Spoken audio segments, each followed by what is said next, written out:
Welcome back to Stray Casts. Welcome, Stray Casts Outdoor Cartoon Television. I am your host, Pat Renwick. This is Ryan Whitaker, and right now we are really proud to have an iconic legend of the sport. Super stoked, super honored to have Forrest L. Wood with us right now. Yes. They love you. Do you hear the crowd? Yeah, I do that. They're going nuts for Forrest Wood. Well, thank you very much. It's an honor and a pleasure to be here. Yeah, Forrest, I mean, seriously, synonymous with bass fishing, the name Forrest Wood. Does it sometimes, has that ever sunk into you?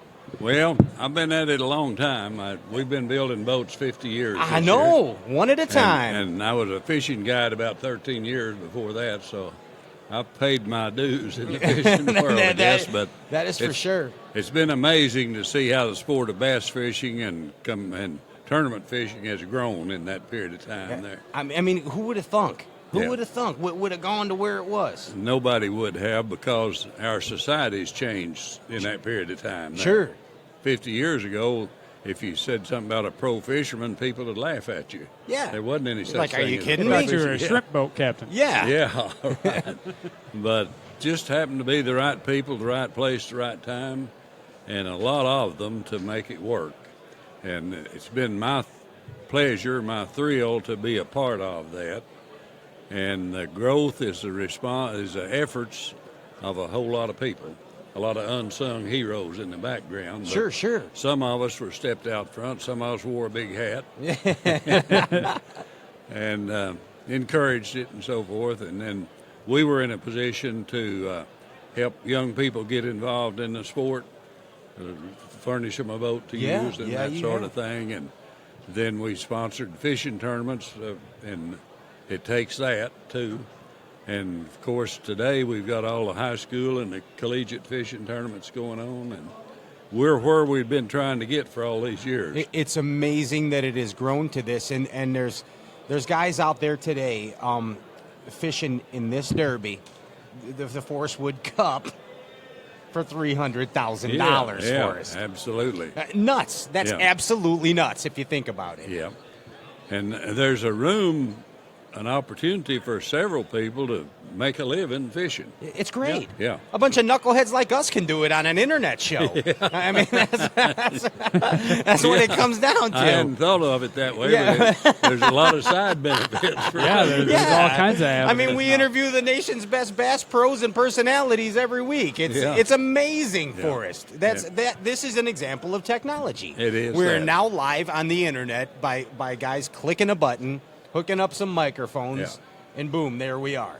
It's just absolutely amazing. I tell people all the time, my telephone knows everything. Anything I want to know, I just ask my telephone, and it knows. It's so smart. It's never turned me down about anything. Do you have Nina's voice on your telephone? Like some cell phones have Siri. Do you? Yeah, I've got Siri, but I don't have Nina. I don't need Nina on my phone. Okay.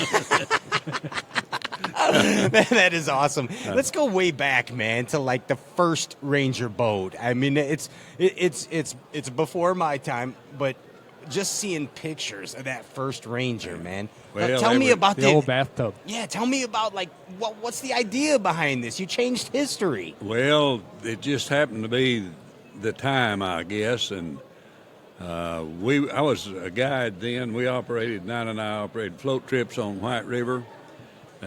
With 20-foot John boats and guides, and so we'd camp out overnight and all of that sort of thing. And then I did general contracting in addition to that to keep the guides a job when they wasn't guiding. And we were wanting to do something inside so we could work when the weather was bad, and decided we'd build a boat and see if we could sell it. And we built 6 boats in '68 in the back of a filling station.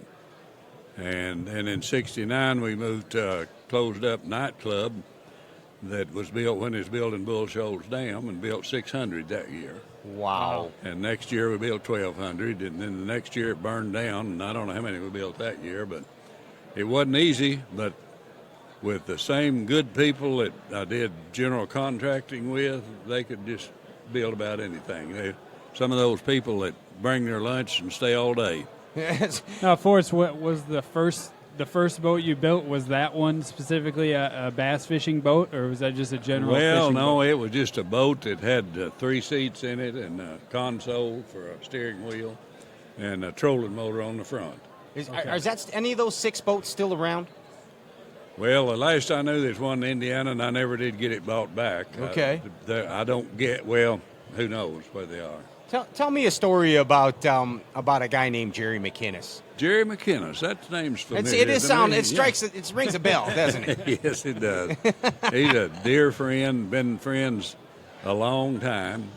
And he came Tell me about meeting him. He came to fish on a float trip on White River, and he drew me for a guide. I was working for a man named Geo Tilley. Okay. And Jerry had saved his money in a fruit jar, he said, to pay for the float trip. Came Awesome. down and shook my hand and said he was going, said, I'm Jerry McInnes. And I said, well, I'm your guide for today.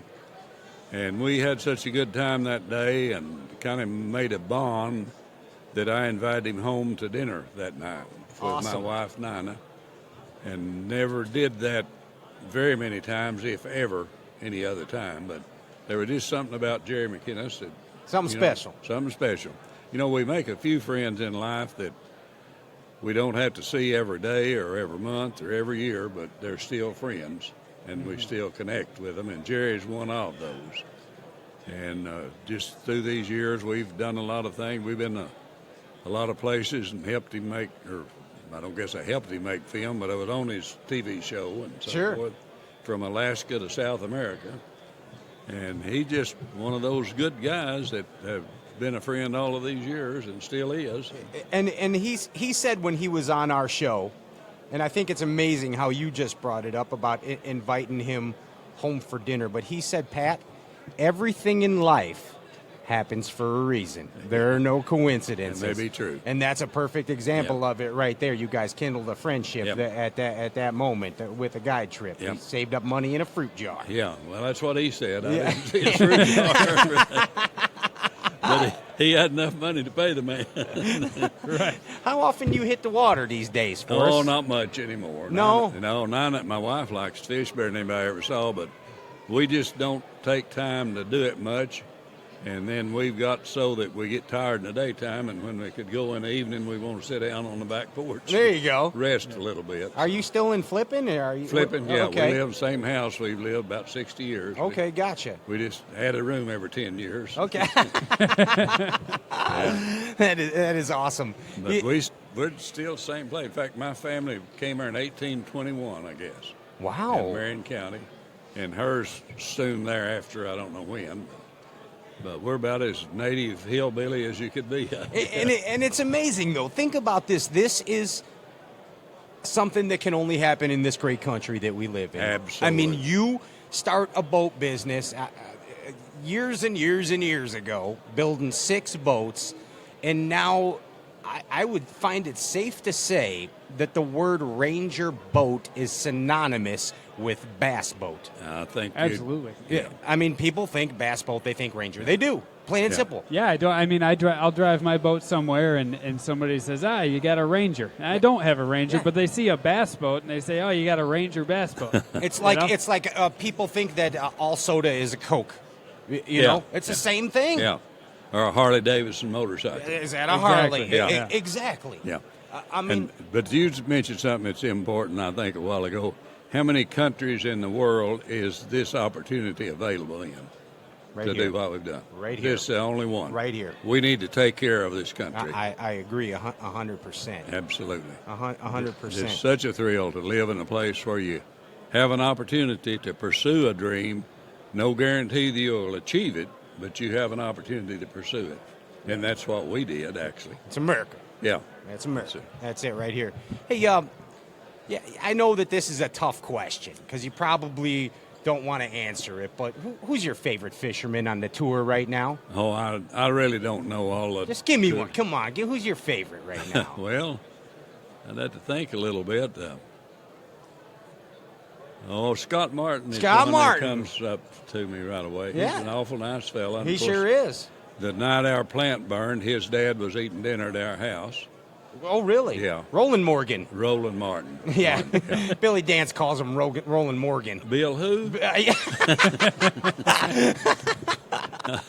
I think like I've heard that name. He's some guy, Bill Houston or The something. last time I was with him, I guess, we were arrested in Union Springs, Alabama for driving over 55. Is that true? That's oh, true. you got to tell us that story right now. Give us Well, the dirt. We were coming back from a fishing tournament, a divided highway, and the police stopped us and hauled us into the little town at Union Springs and got a JP out, and he pulled his overalls on and walked out and propped his feet up on his desk, and he said, "What have we got here, Bubba?"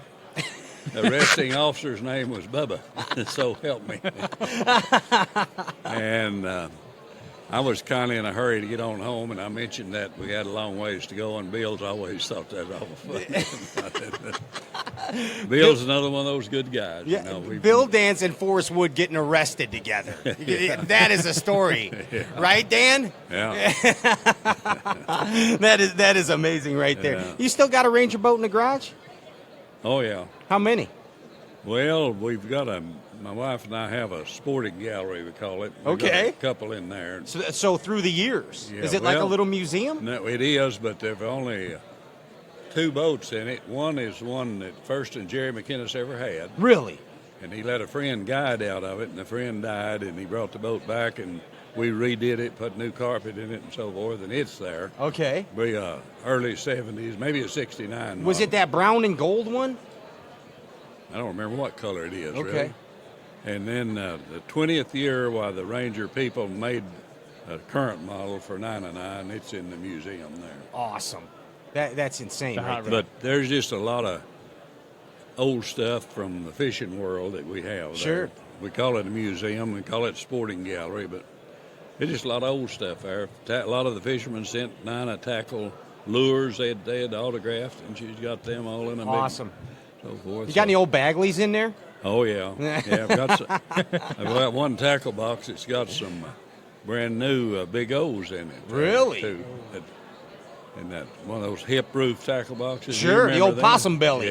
Yeah. Oh, yeah. I'm speaking your language right Yeah, there. that's right. When I was a guide, one of the customers had one of those, and he'd open it up and it'd stick out on each side of the John boat when he opened it up. But he died, and his son called and said, "You want to buy Dad's tackle box?" And I said, "Yes." Send it to Wow. me. It's full of that old stuff. All them old Big O's and Bagleys and all that good Of course, stuff. Big O wasn't the Bagleys, but that's where Right. my Big O's are in the box with the Bagleys. The old wood Big O's you're talking Yeah, about. Yeah, the right. good ones. Yeah. The real good ones. Yeah, You got some old Fleck weed weight or spinner baits? yeah, Oh, yeah. yeah. Of course, I'm sure you caught a lot of different styles or types of fish in your life. What is your number one favorite fish to catch? or to Oh, fish for? smallmouth bass would be. Smallmouth, Really? the old red-eye bronze Yeah. demon. That's Yeah. what that's right. Yeah. They tug a little bit, huh? Yeah, they do. Of course, a lot of the saltwater fish are real tough too, but Right. it's hard to beat a smallmouth bass. It seems like they know what they're doing when They you hook do, 'em. don't they? Where was your favorite place to go fish for those smallmouths? Oh, in a stream is my favorite Okay, place. I you and guess. Jerry both love that. Yeah. But I've had some good days up north in the big lakes too. Sure. Oh, yeah. Oh, yeah. So, but something about stream fishing that's special. You're floating down and changing everything. Yep. It's pure. Pound for pound, the smallmouth in the stream fight pretty hard. They're just monsters. Yeah. They don't give up. Yeah, that's They right. they do not give up. So, Yeah. do you know how many years you've been coming to this thing here? Well, this is the 20th year for it. I believe. It is the 20th year. I believe that's Okay. correct. Yeah. Wow. Yeah. And were you involved like in the old Operation Bass days too? Oh, or- from the Operation Bass. Mike Whitaker called me when he started Operation Bass Okay. and came over to give me a pitch about sponsoring it and so forth. Okay. And he said before he got through with his pitch, I'd said, "Yeah, we'll give you a boat." Nice. But That's outstanding, it was the man. beginning of a thing that we needed. He was aimed at the weekend fishermen tournaments, not the big time like bass was, and we needed that gap filled Sure. up. And Yeah. So we had the Operation Bass, and then it become Red Man All-American and so Yep. forth. One year we took boats to Hawaii and put on a deal over there for the Red Man All-American, and got a container and shipped boats, Wow. rigged boats to Hawaii. That's awesome. Yeah, it's a pretty big deal. Pretty expensive, too. Yeah, I'll bet. But then Irwin Jacobs bought the deal, and they wanted to start this FLW deal and called me and approached me about using my initials for a name for the new company they were building and planned to expand the tournaments and did.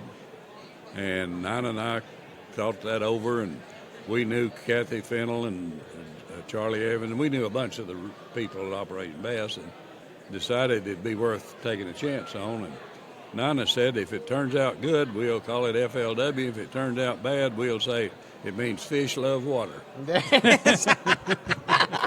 You were covered either way, Yeah, weren't you? that's what she That was a said. disclaimer. Yeah. It was a disclaimer right there, man. I mean, you and Nina, you're the president and the first lady of bass fishing in my Well, eyes. Thank you. I mean, it's amazing, man, and I just want to say thank you so much for coming on this show, man. Well- It's an honor for us to be here. Well, here, thank you, know. and thanks for inviting me, and thank you for what you all are doing for the sport, because we need all the publicity we can get. And we love doing it. Yeah. We're a bunch of knuckleheads, as I told you, but we have a darn good time doing this stuff. That's what it is That's right there. exactly right. Forrest, thank you so much, and we'll be here the rest of the week with you. Now, good. My pleasure. Well, maybe we'll have you on again here before the weekend's over, and we'll tell some more stories. Well, we might think up another one. Yeah, I'm sure you got a couple of them, don't you? Yeah.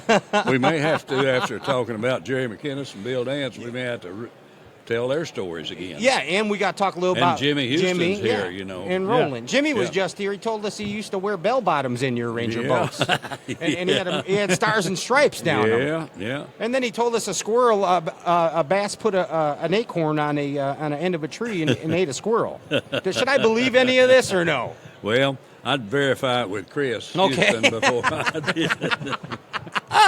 Hey, would you do me a favor, man? Yeah. Will you take us out from this show? Will you just give us an outro? Can you just do it Forrest Wood style? Well, I just want to say what a thrill it is to be here among all these fishermen, and appreciate the opportunity to do that. And it's just the beginning of a great show. It's going to get better the next 3 days. And also, think about how the fish are going to enjoy it. A lot of these fish have never been to town before. No, they're going to picnic, aren't they? Yes, they are. Yeah. Yep. It's a teddy bear picnic. Forrest, thank you so much, All right. man. I Very appreciate it. Hey, I'm Pat Renwick, Ryan Whitaker, and Forrest Wood. We'll see you in a little bit. Put the power poles down. Don't go anywhere. We're coming back.